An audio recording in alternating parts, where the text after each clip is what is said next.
Mes amis Verseaux, bonjour et bienvenue sur la chaîne Tarot à Merveille.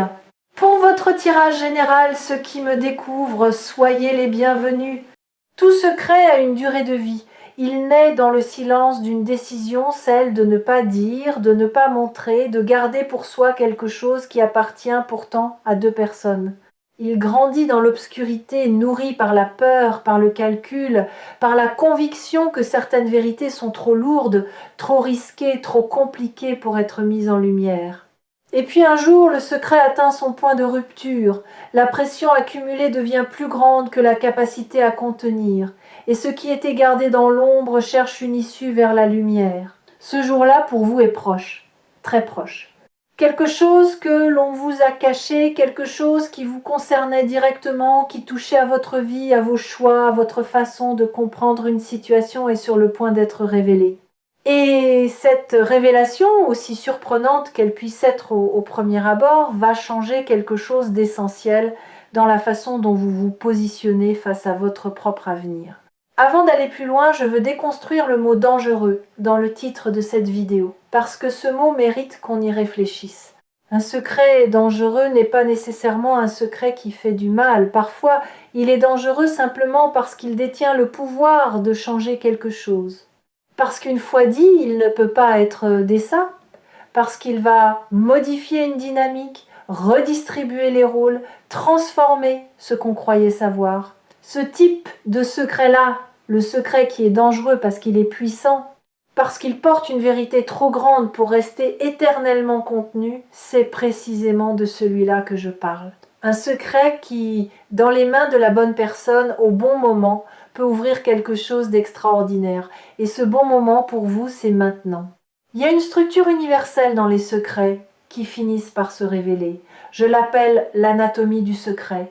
D'abord, il y a la source, la personne qui sait et qui a décidé de garder. Ensuite, il y a le contenu, ce qui est su, ce qui est tu, ce qui brûle sous la surface. Puis il y a la pression, l'accumulation progressive d'une tension que même le silence ne peut plus contenir. Et enfin, il y a le moment de rupture, cet instant où la vérité trouve une fissure dans le silence et commence à s'en échapper. Je perçois dans votre champ d'énergie que vous êtes précisément à cette 4e étape. Le moment de rupture est là. La vérité cherche sa fissure, et dans les jours qui viennent, elle va la trouver. Laissez-moi vous parler de ce secret lui-même. Non pas de ces détails précis que je ne peux pas voir avec la netteté d'un fait établi, mais de sa nature, de ce qu'il porte. Ce que je perçois, c'est quelque chose qui concerne une situation que vous avez vécue, que vous vivez peut-être encore et dans laquelle vous n'aviez pas toutes les informations. Vous fonctionniez avec une compréhension incomplète, avec un puzzle auquel il manquait des pièces cruciales. Et cette incomplétude vous a peut être amené à tirer des conclusions, à prendre des décisions, à vous positionner d'une certaine façon. Et cette façon n'était pas entièrement fondée sur la réalité complète de la situation. Ce n'est pas votre faute. Vous avez fait avec ce que vous aviez, mais ce que vous aviez n'était pas tout. Il y a une personne qui sait quelque chose. Une personne qui porte ce secret depuis un certain temps peut être depuis longtemps, peut être depuis peu, mais en tout cas depuis trop longtemps à son propre avis maintenant. Il y a en elle une tension entre le confort du silence et quelque chose d'autre, un sens de la justice, peut-être, ou une culpabilité qui a grandi, ou simplement l'impossibilité de continuer à coexister avec vous dans cette fausse réalité où vous n'avez pas toutes les clés. Et cette tension est en train d'atteindre son paroxysme, ce qui va provoquer le moment de rupture n'est pas encore complètement visible depuis ma lecture, mais ce qui est visible, c'est que ce moment va se produire et qu'il ne sera plus retenu pour longtemps. Je veux maintenant vous parler de ce que ce secret, une fois révélé, va changer dans votre façon de comprendre une période de votre vie. Parce que les révélations de cette nature ont un effet rétroactif. Elles ne changent pas seulement votre présent et votre futur. Elle modifie également la façon dont vous relisez votre passé. Des choses qui semblaient inexplicables vont soudain trouver leur logique. Des comportements qui vous paraissaient incohérents vont s'éclairer. Des choix que vous avez faits et que vous avez peu être remis en question vont se révéler avoir été plus justes que vous ne le pensiez ou au contraire fondés sur des bases différentes de celles que vous croyez. Cette relecture du passé peut être momentanément déstabilisante, mais elle est profondément nécessaire. Elle est la condition d'une compréhension juste et complète de là où vous en êtes aujourd'hui. Il y a quelque chose d'important à comprendre sur la nature des nouvelles choquantes. Choquant ne signifie pas bouleversant dans le sens négatif du terme. Choquant signifie inattendu, déviant de la trajectoire prévue, ouvrant une fenêtre là où vous ne pensiez qu'il y avait un mur. Et ce type de choc-là, le choc de la révélation, le choc de la nouvelle information, est en réalité l'un des agents de transformation les plus puissants qui existent dans une vie. Il brise les cadres figés, il force à reconsidérer, il crée l'espace d'une pensée nouvelle, d'une vision nouvelle, d'un positionnement nouveau. Et c'est précisément de ce type de choc transformateur que vous êtes sur le point de faire l'expérience. Sur Tarot à merveille, j'ai accompagné de nombreuses personnes à travers des moments de révélation. Et ce que j'ai observé, c'est que les révélations les plus importantes ne tombent jamais à n'importe quel moment. Elles tombent quand la personne qui les reçoit est suffisamment stable pour les intégrer sans se briser, suffisamment mature pour les utiliser à bon escient, suffisamment consciente d'elle-même pour démêler ce qui appartient à la nouvelle information de ce qui appartient à sa propre réaction émotionnelle. Vous êtes à ce stade de stabilité, je le vois clairement. Vous êtes prêt ou prête à recevoir ce qui vient, non pas sans émotion bien sûr, mais avec la solidité nécessaire pour rester debout dedans. Je veux maintenant vous parler de quelque chose de subtil mais crucial. La différence entre être choqué et être détruit. Beaucoup de gens confondent les deux. Ils pensent que si quelque chose les choque, c'est que quelque chose les brise.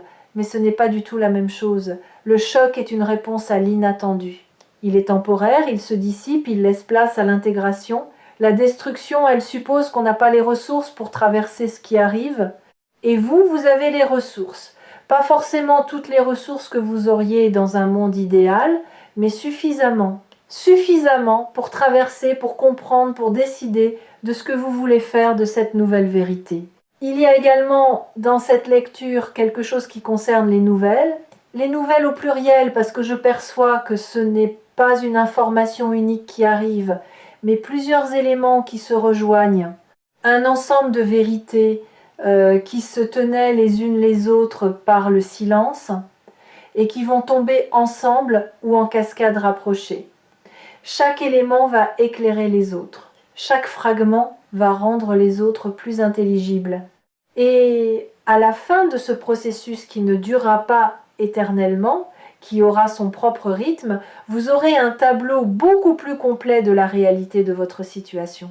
Un tableau depuis lequel vous pourrez agir avec une clarté et une efficacité que vous n'aviez pas jusqu'ici.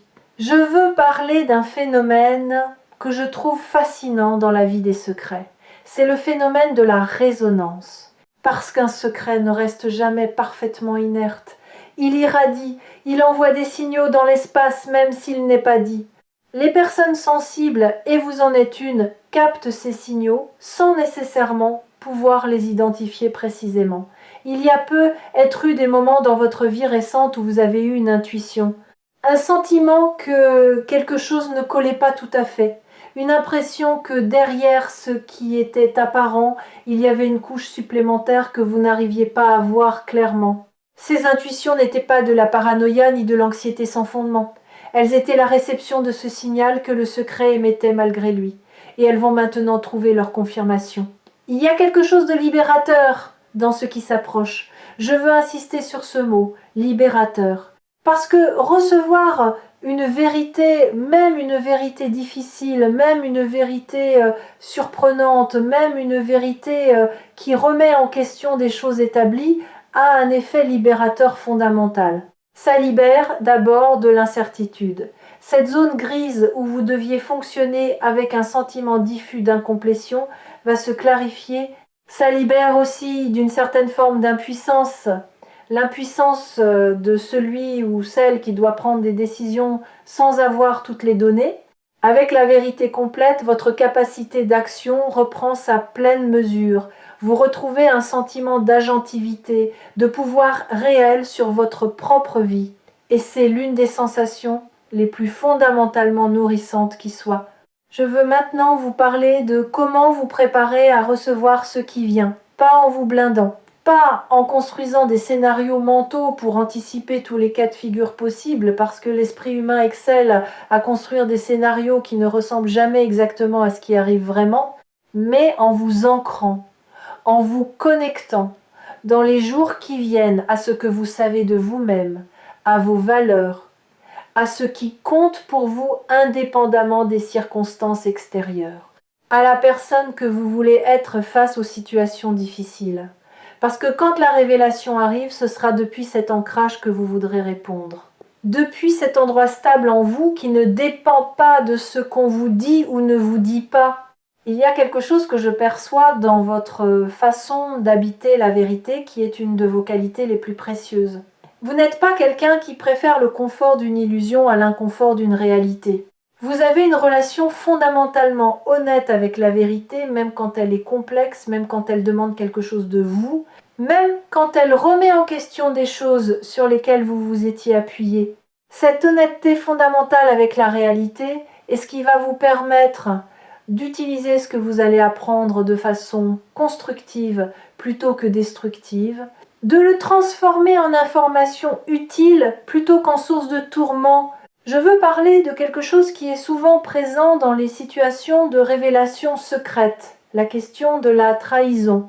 Parce que quand on apprend qu'on ne savait pas tout, la première réaction peut être de se sentir trahi ou trahi. D'avoir l'impression qu'on a été manipulé, qu'on a été protégé de quelque chose contre son gré, qu'on a été privé d'une information qui lui revenait de droit, et cette réaction est compréhensible, elle est même légitime à certains égards. Mais je veux vous inviter à rester ouvert ou ouverte avant de conclure quoi que ce soit à la complexité des motivations humaines. Garder un secret n'est presque jamais aussi simple que de la malveillance pure. Il y a presque toujours une histoire derrière, une peur, une tentative maladroite de protection. Un calcul fait dans des circonstances qu'on ne peut pas juger sans les avoir comprises. Ce n'est pas une invitation à excuser l'inexcusable, c'est une invitation à comprendre avant de condamner. Il y a dans votre champ d'énergie quelque chose qui ressemble à une clarté à venir. Pas la clarté qui efface tout dans la blancheur aveuglante de la certitude, mais la clarté du matin après une nuit confuse, celle qui révèle les contours des choses avec une précision nouvelle, qui donne aux objets et aux situations leur forme réelle plutôt que les formes déformées que l'obscurité leur prêtait. Cette clarté-là qui arrive avec la révélation va vous permettre de voir votre situation telle qu'elle est vraiment. Et depuis cette vision juste, vous allez pouvoir prendre des décisions qui vous ressemblent vraiment. Des décisions alignées avec qui vous êtes profondément, et non plus avec qui vous pensiez devoir être dans une situation que vous ne compreniez pas entièrement. Il y a une beauté étrange dans les secrets qui se révèlent enfin, parce qu'ils contiennent toujours, en plus de leur contenu propre, une invitation implicite. Une invitation à grandir dans la complexité de la réalité, à accepter que les situations humaines sont rarement aussi simples qu'elles paraissent, que les gens portent des choses qu'on ne voit pas, que derrière les façades les plus lisses se cachent parfois des tensions, des conflits, des vérités non dites que même les plus proches ignorent. Et traverser une révélation avec cette ouverture, avec cette capacité à accueillir la complexité sans la rejeter, vous grandit, vous approfondit, vous rend plus capable de naviguer la réalité telle qu'elle est, dans toute son épaisseur. Il y a quelque chose que je veux aborder maintenant et qui me semble fondamental pour la suite. Ce que vous allez apprendre va peut-être vous demander de reconsidérer certaines choses. peut être certaines décisions, peut être certaines positions, peut être certaines relations. Et cette reconsidération, bien qu'elle puisse être inconfortable, est en réalité un cadeau. Parce que reconsidérer n'est pas une faiblesse, c'est la marque de quelqu'un qui place la vérité au-dessus de la cohérence de façade, qui préfère être juste que d'avoir raison, qui est suffisamment solide dans son identité pour changer d'avis quand les faits le demandent, sans que ce changement d'avis menace qui, il ou elle, est fondamentalement. Je veux maintenant vous parler de quelque chose que j'appelle l'effet domino de la vérité, parce qu'une révélation ne reste jamais seule, elle en appelle d'autres. Une fois qu'une première vérité est posée dans l'espace entre deux personnes, quelque chose change dans la nature de cet espace. Le silence n'a plus la même qualité, les conventions n'ont plus la même force. Un espace de franchise a été créé, et dans cet espace, d'autres vérités moins dramatiques peuvent être, mais tout aussi importantes, trouvent plus facilement leur chemin. Ce que les prochaines semaines vont apporter n'est donc pas seulement la révélation centrale, le secret dangereux du titre, c'est aussi une ouverture plus large à l'authenticité dans certaines de vos relations, un approfondissement progressif de la communication, une capacité accrue à exister dans la vérité avec les personnes qui comptent pour vous. Je perçois autour de vous quelque chose qui prend la forme d'un soutien invisible, pas nécessairement visible dans les relations immédiates ou dans les circonstances concrètes, mais une énergie de soutien qui est là, qui veille, qui vous accompagne dans ce passage. Certains l'appellent providence, d'autres intuitions profondes, d'autres encore la sagesse accumulée de tout ce qu'ils ont traversé. Peu importe le nom qu'on lui donne. Ce qui compte, c'est qu'elle est là, qu'elle est réelle, et qu'elle va vous aider à traverser ce moment de révélation, non pas comme quelqu'un qui subit, mais comme quelqu'un qui comprend, qui intègre et qui avance. Je veux vous parler maintenant de la façon dont vous allez gérer la période qui suit immédiatement la révélation. Parce qu'il y a souvent, dans ce moment-là, une tentation de réagir vite, de décider, de conclure, de se positionner clairement et immédiatement pour reprendre le contrôle d'une situation qui vient soudain de s'agrandir. Résister à cette tentation, pas indéfiniment, la décision finira par venir et elle sera juste, mais dans les premières heures et les premiers jours après la révélation, accordez-vous du temps, le temps de laisser l'information s'installer, le temps de laisser vos émotions traverser sans en tirer immédiatement des conclusions définitives, le temps de dormir dessus, comme on dit. Parce que les décisions prises depuis la clarté de l'intégration sont infiniment plus solides que celles prises depuis le choc de la nouveauté. Il y a quelque chose dans ce que vous êtes sur le point de vivre qui va définitivement modifier votre rapport à l'information dans les relations. Après avoir traversé cette révélation, vous allez peu être développé une attention plus fine au non-dit, une oreille plus sensible à ce qui n'est pas dit, à ce qui est esquivé, à ce qui est traité de façon détournée, alors qu'une conversation directe serait plus simple et plus honnête. Et cette sensibilité accrue, loin d'être une source de méfiance ou de paranoïa, va devenir l'un de vos atouts relationnels les plus précieux. Parce que vous allez savoir, avec plus de précision qu'avant, quand quelque chose mérite d'être questionné, quand creuser est nécessaire, quand la surface ne raconte pas toute l'histoire. La chaîne Tarot à merveille vous accompagne depuis un moment dans la lecture de ces énergies. Et quelque chose que j'ai toujours voulu vous transmettre, c'est cette conviction fondamentale. Les révélations, aussi surprenantes soient-elles, appartiennent à ceux qui les reçoivent. Vous n'êtes pas la victime d'un secret révélé. Vous êtes la personne à qui la vérité revient de droit. Et avec cette vérité, vous allez construire quelque chose de plus solide, de plus réel, de plus aligné que ce qui existait avant. Parce que c'est toujours ce que fait la vérité pour ceux qui ont le courage de la recevoir et la sagesse de l'utiliser bien. Je veux terminer cette lecture avec quelque chose de concret que vous pouvez faire dès aujourd'hui, avant même que la révélation n'arrive. Prenez un moment de silence, un moment de vraie immobilité, et demandez-vous, qu'est-ce que je sais déjà, dans mes tripes, dans mon intuition la plus profonde sur ce qui peut être caché dans ma situation actuelle, pas pour vous angoisser, pas pour construire des scénarios catastrophes, mais pour reconnaître ce que votre corps et votre intuition ont peut être déjà perçu et que votre mind rationnel n'a pas encore intégré. Parce que cette voix intérieure, cette partie de vous qui capte les signaux subtils, qui ressent les tensions sous la surface, qui sait quand quelque chose n'est pas entièrement dit, mérite d'être entendu. Et ce qu'elle vous dit, elle vous le dit depuis longtemps, patiemment, en attendant que vous soyez prêt ou prête à l'écouter vraiment. Ce que les prochains jours apportent est réel. Ce qui va être révélé change quelque chose. Et vous êtes suffisamment fort ou forte, suffisamment sage, suffisamment ancré ou ancré dans qui vous êtes, pour traverser cela et en ressortir plus complet ou complète qu'avant. Non pas brisé ou brisé, non pas défait ou défaite, mais grandi ou grandi, avec une compréhension plus juste de votre réalité, avec une capacité accrue à naviguer la complexité humaine.